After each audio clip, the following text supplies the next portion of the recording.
प्रकरण दुसरे. भायखळ्याचे कारागृह. डोंगरीच्या एकलकोंडीपेक्षा भायखळ्याची एकलकोंडी चढताना एकांताच्या व अवदासीनाच्या तीव्रतेची पुढची पायरी चढावी लागली. डोंगरीत शेजारी मनुष्य कोणी नसे, पण दूरचा गलबला तरी ऐकू येई. जवळ एखाद दुसरे पुस्तक व किरकोळ सामान तरी असे, पण आज ते सर्व गेले. दुरून गलबला देखील ऐकू येत नाही. जवळ मनुष्य तर काय, पण सवयींच्या वस्तू देखील उरल्या नाहीत. सामानाची देखील एक प्रकारची सोबत असते. ओळखीचे मनुष्य नसल्याप्रमाणेच ओळखीच्या वस्तू जवळ नाहीशा झाल्यासही चुकलेसे ओसाड वाटू लागते. खोलीची पाहणी केली. पाहण्यास काही सापडेना. एरझऱ्या घालू लागलो. मनात वाटू लागले, आपण धरलो गेल्याने आपल्या क्रांतिकारक संस्थेची काय स्थिती होईल? पुढे काय घाट रचला पाहिजे? संध्याकाळचे जेवण आले. राजकारणाच्या विचारांच्या काहुराने खळबळलेले चित्त विचारास काहीतरी दुसरा विषय मिळाल्याने थोडे शांत झाले. जेवण होऊन मांडी घालून पुन्हा त्या सदोदित बंद केलेल्या गजांच्या दाराशी उभा राहिलो. संध्याकाळ झाली. तीच संध्याकाळ, तीच रात्र, तीच तात्विक विचाराने लाभलेली तात्कालिक शांती. सप्तर्षी या कवितेच्या उत्तरार्धाचा विषय झालेले आहे. आज 2 अर्ज केले होते. डोंगरीतून निघताच तेथे जे थोडेसे दूध मिळे तेही बंद केले गेल्याने व भायखळ्यात नुसती भाकर खाल्ल्याने पोट बिघडे, म्हणून दूध पुन्हा देण्यात यावे ही एक मागणी केली होती. आणि दुसरी ही होती की मजपासून घरची वा सरकारी सर्वच पुस्तके जी काढून नेली होती त्यापैकी कोणते तरी वाचावयास मिळावे. अगदी काही नाही तर निदान बायबल तरी वाचावयास देण्यात यावे. त्या अर्जास उत्तर मिळावे. दुधाची आवश्यकता दिसत नाही. बायबलाविषयी बघू. अखेर काही दिवसांनी बायबल मिळाले. बरेच दिवस पुस्तक नसल्याने ते मिळताच वाचावेसे वाटून बायबल उघडले. तोच पहारेकऱ्याने सांगितले की पुस्तक कोठडीत नेवावयाचे नसून संध्याकाळी काम संपले तर 1-2 तासच देण्यात यावयाचे आहे.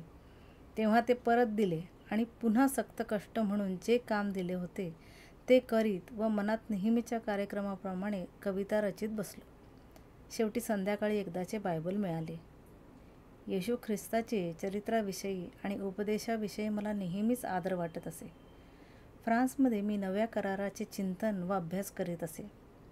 आता गोविंद सिंहाच्या आर्या संपत आल्या होत्या आणि सप्तर्षीही होत आला होता. पुढच्या कविता रचावयासाठी आवश्यक तो ऐतिहासिक वाङ्मयात्मक साधने मिळाली नसल्याने व काव्य कोणत्या विषयावर करायचे हेही स्पष्ट निश्चित न झाल्याने प्रथम येशूचे चरित्रच मराठीत कविताबद्ध करावे असे ठरवले. जुन्या कराराचा ऐतिहासिक आणि धार्मिक दृष्टीने विवेचनात्मक अभ्यास करीत असताना ज्यू लोकांच्या राष्ट्रीय बंदिवासातील दुर्दैवी व निस्सहाय स्थिती आणि त्यातून सुटण्यास्तव त्यांचे चाललेले प्रयत्न यांची वर्णने वाचित असता, पण हे मला अंदमानामध्ये एकदाचे नेऊन का टाकीत नाहीत? शिक्षा लागल्यापासून 6 महिन्यांच्या आत जर बंदिवानास काळे पाण्यास धाडण्यात आले नाही तर ते 6 महिने मोजण्यात येत नाहीत असे काहीसे मी ऐकले होते. त्या विरहित अंदमान रेग्युलेशनमध्ये हेही वाचले होते की 6 महिने तुरुंगात ठेवल्यावर काळ्या पाण्यावर बंदिवानास बाहेर बेटावर सोडण्यात येऊन थोडे लिहिणे वाचणे येण्यास तर 100 लोकांवर देखरेख करायची व इतर महत्त्वाची व पैदासीची कामेही मिळतात. तसेच असेल तर ते जीवन ह्या तुरुंगातील कोठडीतील जीवनापेक्षा पुष्कळ सुसह्य होण्याचा संभव आहे. निदान समुद्राच्या तटावर क्षणभर थांबून मुक्त वायू श्वसिता येईल. लोकात मिसळण्याची संधी मिळेल. त्यायोगे पुन्हा प्रचार आणि लोकोपयोगी कार्यही करता येतील. 10 वर्षांनी कुटुंबासह घर करून राहता येईल.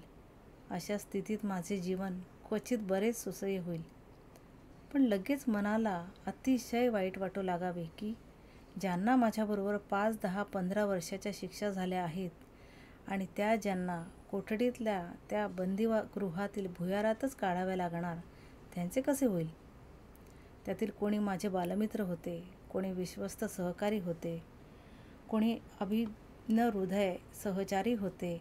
बहुतेक जण मजवर निस्सीम भक्ती आणि प्रीती करीत आले होते.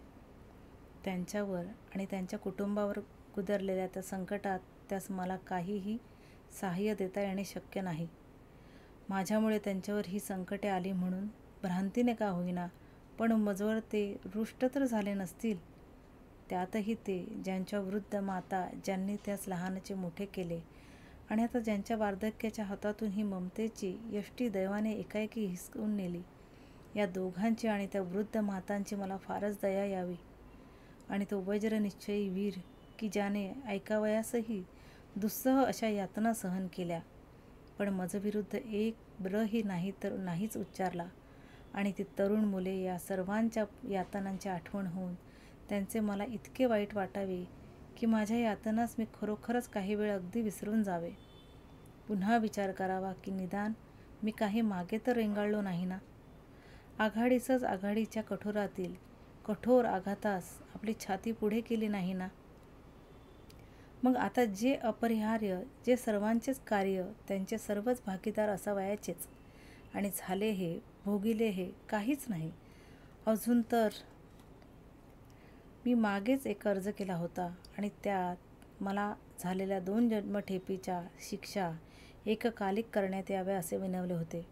त्या विनंतीच्या समर्थनार्थ जी कारणे दिली होती त्यात हे एक होते की दंडविज्ञानात जन्मठेप शिक्षेचा अर्थ मनुष्याच्या आयुष्याच्या कर्तृत्वाचा सामान्य काळ असा करण्यात येतो. इंग्लंड इत्यादी देशात तो 14 वर्ष धरतात. हिंदुस्थानात तो अपराधपरत्वे 20 किंवा 25 वर्ष मानण्यात येतो. ही अवघी म्हणजेच दंडविज्ञानातील आयुष्यकाळ होय. अधिकात अधिक शिक्षेचा हा अवधी होय.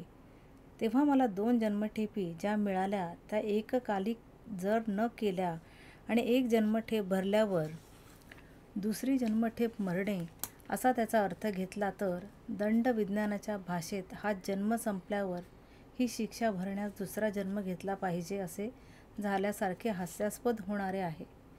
आणि वास्तविक ही 50 वर्ष काळे पाण्याचे भयंकर पद्धतीने मरणे म्हणजे हा जन्म संपवून दुसऱ्या जन्मेही शिक्षा भोगणेच भाग आहे. तेव्हा हा हास्यास्पद अर्थ टाळण्यासाठी माझ्या सुटकेचे वर्ष 1960 हे न ठेवता जन्मठेप म्हणजे 25 वर्ष जे अधिकाधिक शिक्षा समजली जाते ती असे निश्चित करावे.